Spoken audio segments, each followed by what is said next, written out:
జై బేడాపుడు సంఘం, జై జై బేడాపుడు సంఘం, జై పెదగోసాయి తాత, జై భీమ్. బేడాపుడు సంఘాల ప్రజలారా, మిత్రులారా, శ్రేయోభిలాషులారా, మీకు నా తెలంగాణ బేడాపుడు సంఘాల హక్కులదండు వ్యవస్థాపక రాష్ట్ర అధ్యక్షుడు తూర్పాటి హనుమంతు గారిని మాట్లాడుతున్నారు. మీకందరికీ నా హృదయపూర్వక ధన్యవాదాలు తెలియపరుస్తున్నా. మీకందరికీ నా అభివందనాలు తెలియపరుస్తున్నా. నా బేడాపుడు సంఘాల ప్రజలకు అందరికీ అయ్యా, మరి 2002లో టీడీపీ ప్రభుత్వం ఉన్నప్పుడు మరి మేము కమిటీ జరిగింది, తెలంగాణ బేడాపుడు సంఘాల కమిటీ వేయడం జరిగింది.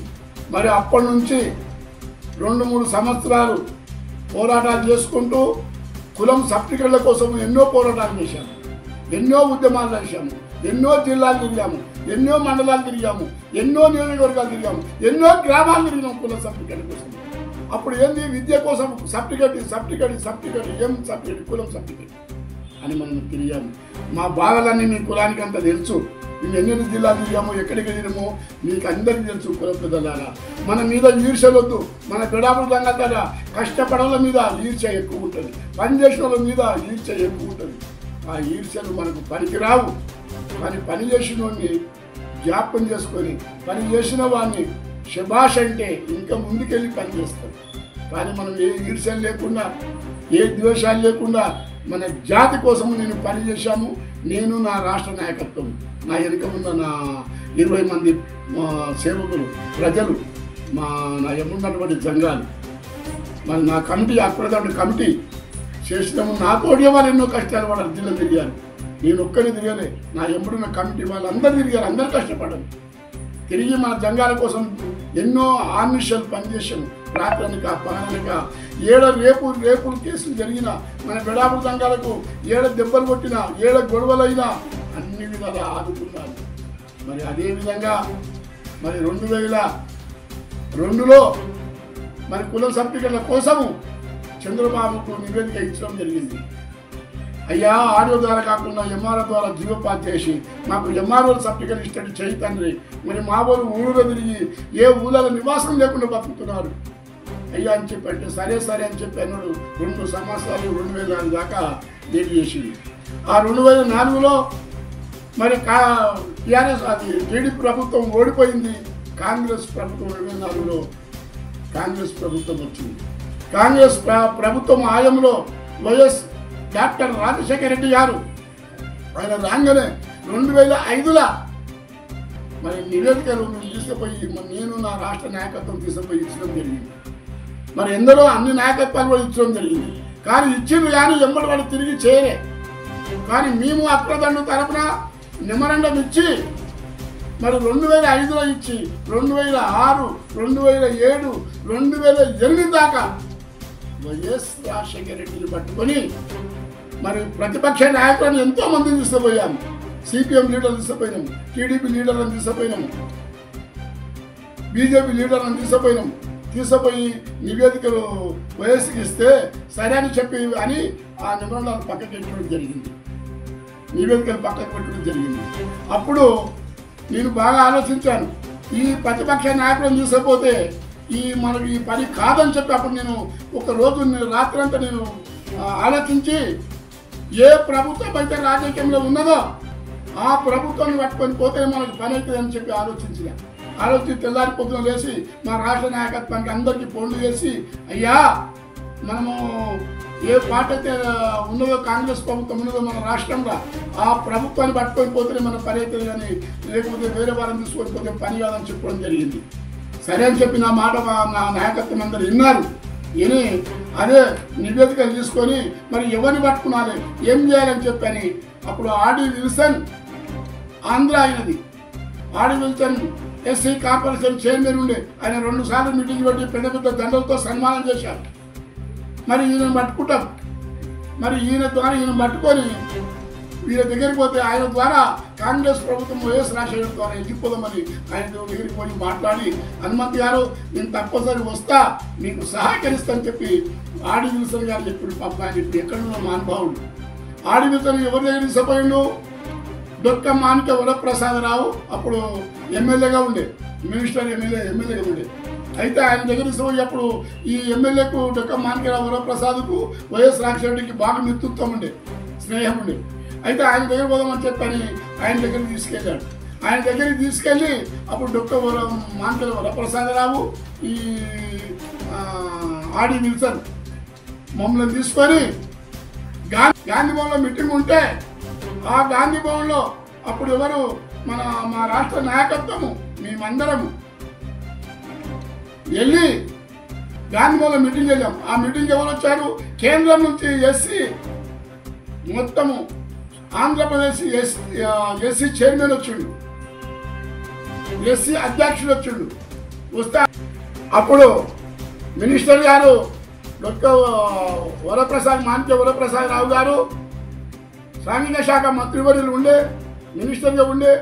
మరి అప్పుడే అదేవిధంగా మరి అప్పుడు ఉషా మేర కమిషన్ కూడా ట్యాంక్ బోర్డింగ్కి వస్తే అప్పుడు మేము నివేదికలు ఇచ్చడం జరిగింది. మాకు వర్గీకరణ కావాలని చెప్పని.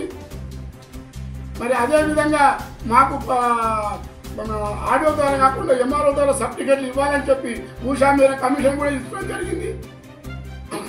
అప్పుడు ఇచ్చినాక మరి అదేవిధంగా డొక్క మాణిక్య వరప్రసాదరావు ఈ ఆడి విల్సన్ గాంధీ భవన్లో మీటింగ్ జరిగితే ఆ గాంధీ భవన్ మీటింగ్ కూడా మేము వెళ్ళడం జరిగింది. అప్పుడు ఎవరు వచ్చిర్రు? భారతదేశం ఎస్సీ చైర్మన్, ఎస్సీ అధ్యక్షుడు, ఎస్సీ చైర్మన్ కమిషన్ వస్తే అప్పుడు మేము వెళ్ళి అక్కడ కూడా నివేదిక ఇచ్చడం జరిగింది. నివేదిక ఇస్తే అప్పుడు వైఎస్ రాజశేఖర రెడ్డి గారికి ఈ ఎవరయ్యా వీళ్ళు అంటే మేము ఆ సభలకి వెళ్ళి చేసి అయ్యా మేము బెడాబడదంగాలం తండ్రి అయ్యా మమ్మల్ని నిలువరా, మేము ఎస్సీలేమి కామా, మేము ఎస్సీలేమని చెప్పి నేను లేచి మొత్తుకున్నాం. మొత్తుకుంటే ఎవరో పిలవండి ఇక్కడ అని చెప్పని ఆ చైర్మన్ ఢిల్లీకి వెళ్ళొచ్చు చైర్మన్ అధ్యక్షుడు పిలిపించారు. పిలిపిస్తేప్పుడు మీకు ఏం కావాలని అడిగితే వారికేమో తెలుగు రాదు, నాకు హిందీ రాదు. అయితే అప్పుడు ఆ ఆడి విల్సన్ డొక్క మాణిక్య వరప్రసాదరావు నేను చెప్పడము, అయ్యా మాకు రాజకీయంగా మాకు ఎమ్మెల్యే వద్దు, మంత్రి వద్దు, మాకు ఏమొద్దయ్యా, మాకు మా బెడాకుల సంఘాల ఊరులో తిరిగి మాకు విద్యాపరంగా చదువు లేక వెనుకబడిపోతున్నామయ్యా, నాకు కూడా చదువు రాదు, నేను చదువు లేక తెలుగుతోటి మా కులమంతా నన్ను అధ్యక్షుడు చేస్తే నేను పోరాటం చేస్తున్నాయ్యా, మా కులమంతా చదువుకున్నదయ్యా. అయితే మాకు అన్ని కులాలకు ఎంఆర్ఓలు ఇస్తున్నారు, మా కులానికి ఆడివో ఇస్తున్నారని అక్కడ చెప్పడం జరిగింది. మీ పాదాలకు నమస్కారం అయ్యా, మాకు ఆడివో ద్వారా కాకుండా ఎంఆర్ఓ ఎంఆర్ఓ ద్వారా సర్టిఫికెట్ ఇచ్చినట్టుగా ఇక్కడ రాష్ట్రంలో డాక్టర్ వైఎస్ రాజశేఖర రెడ్డికి కూడా మేము ఎన్నో నివేదికలు ఇచ్చాము. అది అక్కడ పెండింగ్లో ఉన్నది. మీరు దయచేసి అతనికి చెప్పి మేము అతని దగ్గరికి పోతాము, మీరు ఆ సర్టిఫికెట్ ఎంఆర్ఓ గారు ఇప్పించినట్లయితే మా వెనుకబడే కులము మా బెడాపుర సంఘాలు బాగుపడతారు, విద్యాపరంగా ముందుకు వస్తారని చెప్పి మీకు తెలియపరుస్తున్నాను అయ్యా అని చెప్పి చెప్పడం జరిగింది. అప్పుడు ఎంబడే ఆ యొక్క భారతదేశము ఒక ఎస్సీ కమిషన్ ఎవరు అధ్యక్షుడు ఇమీడియట్గా వైఎస్ రాజశేఖర రెడ్డి అప్పుడే ఫోన్ చేసి చెప్పిండు, రేపు రమ్మని చెప్పని చెప్పడం జరిగింది. అప్పుడే మన ఎమ్మెల్యే గారు, మినిస్టర్ గారు, ఆడి విల్సన్ గారు, అయ్యా మీకు మంచి అదృష్టం పలికింది సార్ ఫోన్ చేసిండు, ముఖ్యమంత్రి రమ్మన్నాడు, రేపు ఎప్పుడు వెళ్ళిపోదామని చెప్పడం జరిగింది. అయితే తెల్లారే మన ఆడి విల్సన్ ఎమ్మెల్యే డొక్క మాణిక్య వరప్రసాదరావు మమ్మల్ని తీసుకొని రాజేశ్వరరావు కూడా ఆయన కూడా మాకు ఎంతో సహకరించాడు. మరి సహకరించి మరి అదేవిధంగా మాకు ఎంఆర్పిఎస్ నాయకులు కూడా మాకు సహకరించారు, మేడం నాకు సర్టిఫికెట్ ఇవ్వాలని ఎంతో మాకు మద్దతు చెప్పారు అప్పుడు. అయితే మేడం పాపని కూడా మాకు మద్దతు చెప్పాడు అప్పుడు. అయితే అదేవిధంగా అప్పుడు వైఎస్ రాజశేఖర రెడ్డి దగ్గరికి నివేదిక తీసుకొని ఆడి విల్సన్ మన మినిస్టరు డొక్క మాణిక్య వరప్రసాదరావు ఇద్దరు కలిసి మనం కోరుకొని ముఖ్యమంత్రి దగ్గరికి సెక్రటరీకి తీసుకుపోయి అది శాంబర్లోకి తీసుకుపోతే అప్పుడు మేము పోయి వాళ్ళిద్దరు తీసుకొని మేము ఒక 8-9 మంది పోయినాం. పోయి ఆయనకి దండం పెట్టంటే ఎందుకు వచ్చారంటే, అయ్యా నువ్వు సంఘాన్ని ప్రపంచం చేస్తున్నావు అయ్యా, మహా గొప్ప ఆశాజ్యోతివి, వీధుల పెన్నిదివి, మా గొప్ప నాయకత్వం చల్లని ప్రపంచం చేస్తున్నావు అయ్యా, మా విడాపుడ సంఘాలను తండ్రి, మరి మాకు మరి మీకు ఏం కావాలని చెప్పాడు. మాకు ఏం వద్దయ్యా అంటే మరి ఏం కావాలన్నాడు. అంటే ఏమొద్దు కానీ మాకు ఆడియో ద్వారా కాకుండా ఎంఆర్ఓ ద్వారా మా కుల ధృవీకరణ పత్రాలు ఇప్పిస్తే సార్ అయ్యా అని చెప్పని ఆయనకు చేతులెత్తి దండం పెట్టి ఆయన పాదాలకు నమస్కరించడం జరిగింది. అప్పుడు ఎక్కెక్కి నవ్వి హనుమంతు మీరు బుడదం గారు మీరు వచ్చిన ఇప్పుడు మంచి వచ్చిరా, ఇంత మునుపు ఎవరిలో ప్రతిపక్ష నాయకులు తీసుకొని వస్తే ఇది చేస్తే వాళ్ళకి పేరు వస్తుంది, నాకు పేరు వస్తుంది, మా పార్టీకి పేరు వస్తుంది అని అప్పుడు ఆయన చెప్పి నవ్వి ఇప్పుడు మా కాంగ్రెస్ మినిస్టర్ని చైర్మన్ తీసుకొని వచ్చారు. వారం 15-20 రోజుల మీకు కులం సభ్యులు ఇష్టంగా జీవోపాధి చెప్పిస్తుంది మాట ఇచ్చడం జరిగింది. మానవాడు వైఎస్ రాజశేఖర రెడ్డి మొడవ తిప్పని వాడు, మాట తప్పని వాడు, అంత గొప్పటువంటి మహానుభావుడు వైఎస్ రాజశేఖర రెడ్డి. ఆయన చెప్పి అప్పుడు మొత్తం వీళ్ళకు చదువు రాదు, వీళ్ళకి విద్య లేదు, ఆ ఎమ్మెల్యే మాణిక్య వరప్రసాదరావుకు ఈ ఆడియన్స్ అని చెప్పారు. మీరే ఫోన్ చేసి వాళ్ళని పిలవాలి, మీరే ఎంబడి పెట్టుకొని సెక్రటరీలు మొత్తం ఆఫీసులు కూడా తిరిగి ఈ జియో పాస్ చేయాలి, నెల లోపల జియో పాస్ కావాలని చెప్పి వాళ్ళకు ఉపయోగం జరిగింది. అదేవిధంగా వాళ్ళే మాకు ఫోన్ చేసి వాళ్ళే సంతకాలు చేసి నివేదికల మీద వాళ్ళే రాసి వాళ్ళే తిరిగి మమ్మల్ని జియో పాస్ చేసి తెలంగాణ రాష్ట్రంలో ఇచ్చినటువంటి ఘనత తండ్రి లాంటి వాడు దేవుడు.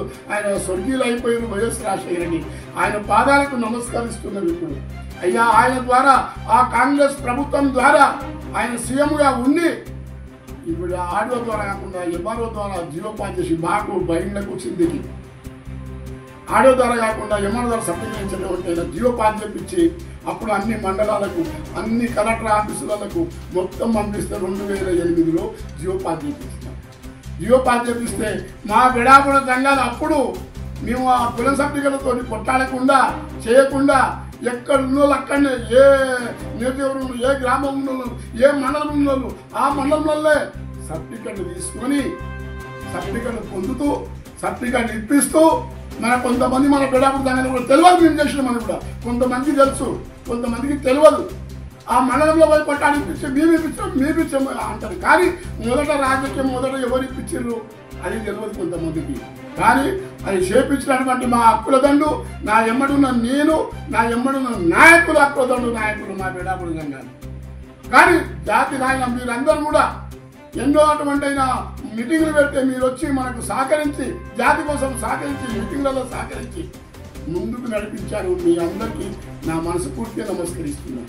మరి అదేవిధంగా జియో పాస్ అయిన తర్వాత ఇప్పుడు మన విడాకుల సంఘాలు విద్యాపరంగా ముందుకు వచ్చారు.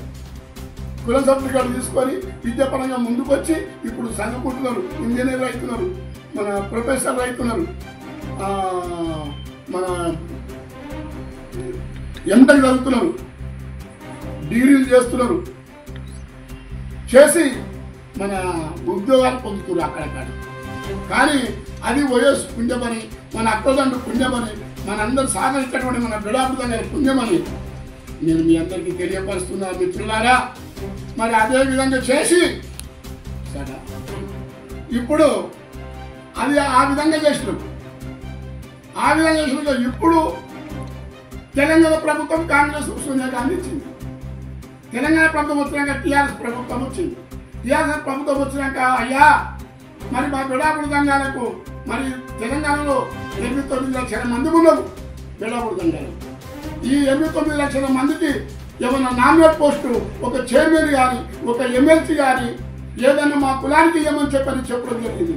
చెప్తే మీ బుడదంగా 89 లక్షల మంది ఉన్నారు, మీ బుడదంగా 50 మంది ఉన్నారు, 1,00,000 మంది కూడా లేరని చెప్పి మినిస్టర్లు ఎమ్మెల్యేలు ఎంపీలు అనడం జరిగింది మాతోటి. ఎన్నిసార్లు పోయినా మీ బుడదంగా లేరు, ఒక 5,000 మంది 10,000 మంది ఉండొచ్చు, మీకు ఏడిస్తారా అని చెప్పి అనడం జరిగితే అప్పుడు మేము ఏం చేసాం మా అక్కలను నాయకులము అరే మరి ఇంత జనమున్నది మన జనాన్ని పెట్టుకొని మీరు ఇట్లా మాట్లాడుతున్నారని చెప్పని అప్పుడు నేను మినిస్టర్లతోటి ఎవరితోటి ఈటల రాజేందర్, హరీష్ రావు, మన మినిస్టర్లు మహేందర్ రెడ్డి, పట్నం మహేందర్ రెడ్డి గారు, మన వీళ్ళందరూ మినిస్టర్లు ఏడుకోవాలంటే వీళ్ళందరూ కూడా ఒకటే చెప్పిన సీఎం తోటి కూడా చెప్పడం జరిగింది. కేటీఆర్ తోటి అయ్యా కేటీఆర్ తోటి కూడా చెప్పడం జరిగింది. అయ్యా మా విడాకుడుదంగా లేరా అంటున్నారు కదా, మా విడాకుడుదంగా ఉన్నారని నిరూపిస్తానని చెప్పి నేను ఆ మినిస్టర్తో చెప్పడం జరిగింది. మరి మీటింగ్లు పెట్టు చూపెట్టమన్నారు.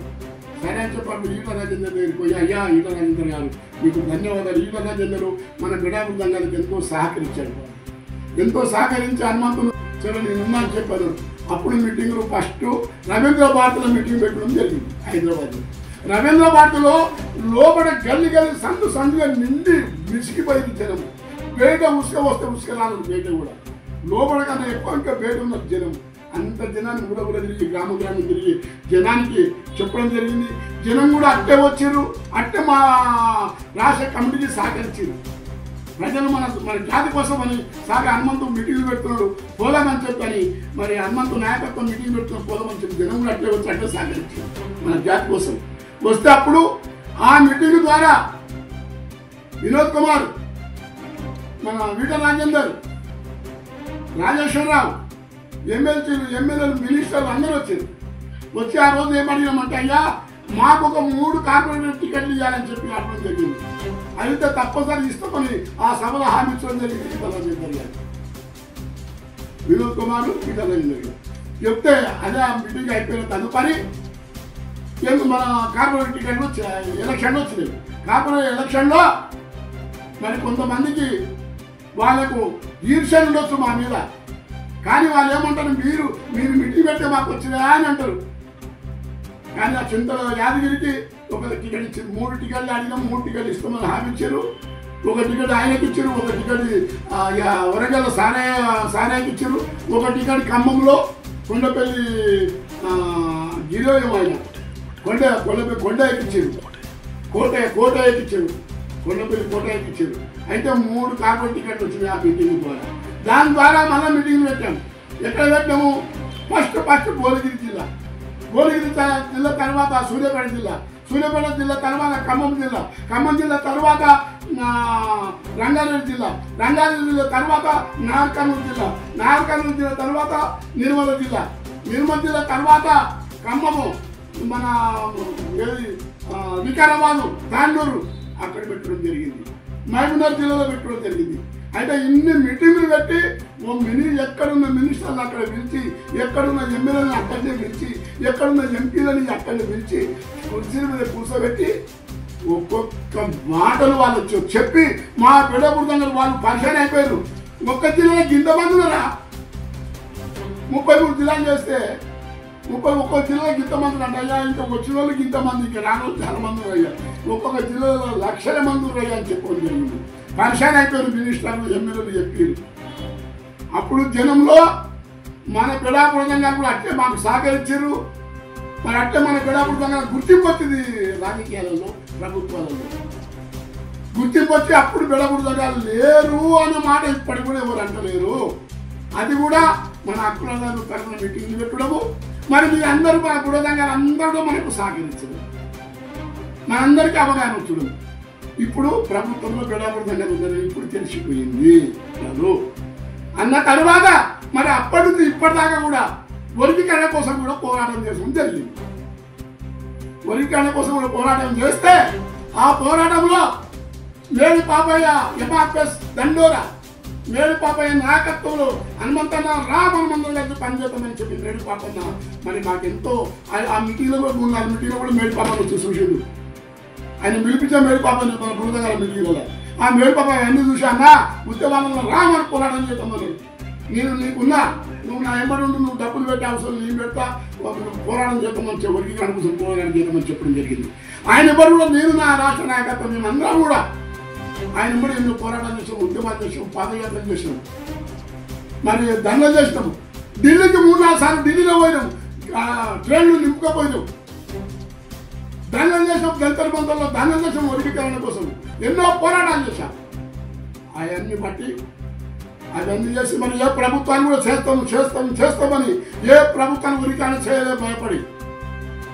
కానీ ఇప్పుడు కాంగ్రెస్ ప్రభుత్వం ఆయంలో మరి ఇప్పుడు మన దాకా పోరాటాలు చేస్తున్నాము, ఇంకా పోరాటం చేస్తున్నాము.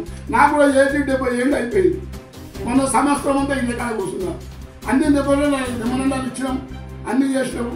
అందుకే సప్లాగా నాకు శాతం లేదని చెప్పాను. అట్లప్పుడు మెట్టు రామని పిలిచింది. రాడు చిన్న 100 గజాలు తీసుకొని కొంతమందికి మన బిడాపురం తక్కువ రేట్లలో 100 మందికి ఇప్పించాడు. గుడెం తయారు చేయించాం. ఆడ గుడం తయారు చేసి నేను అక్కడ నిమ్మలంగా ఉన్న ప్రశాంతంగా మన వరికేరణ వచ్చింది. వరికేరణ సుప్రీంకోర్టులో అమలు చేశారు. మన పోరాటాల వల్ల, ఎంఆర్పిఎస్ పోరాటాల వల్ల, ఉపకులాల పోరాటాల వల్ల అన్ని కులాలు సింధి, వాస్తు, డక్కల, మోర్చ, రెల్లి దాని అన్ని కులాలు కులదంగం రెల్లి నేత కానీ ఇన్ని కులాలు 59 ఉపకులాలు అంటే మాలలు చాలా ఒట్టుకపోయారు. రాజకీయంగా కానీ, విద్యాపరంగా కానీ, ఆర్థికంగా కానీ అన్ని విధాల మాలలు చాలా అనుభవించారు. ప్రొఫెసర్లు ఉన్నారు, ఐఏఎస్ ఆఫీసర్లు ఉన్నారు, ఐపీఎస్లు ఉన్నారు, లాయర్లు ఉన్నారు, జడ్జీలు ఉన్నారు. అదే మాలలంట తక్కువ ఉన్నారు. ఇంకా మన గడపలు వెంకట కులాలకు అది లేదు, అంతం కూడా గతి లేదు.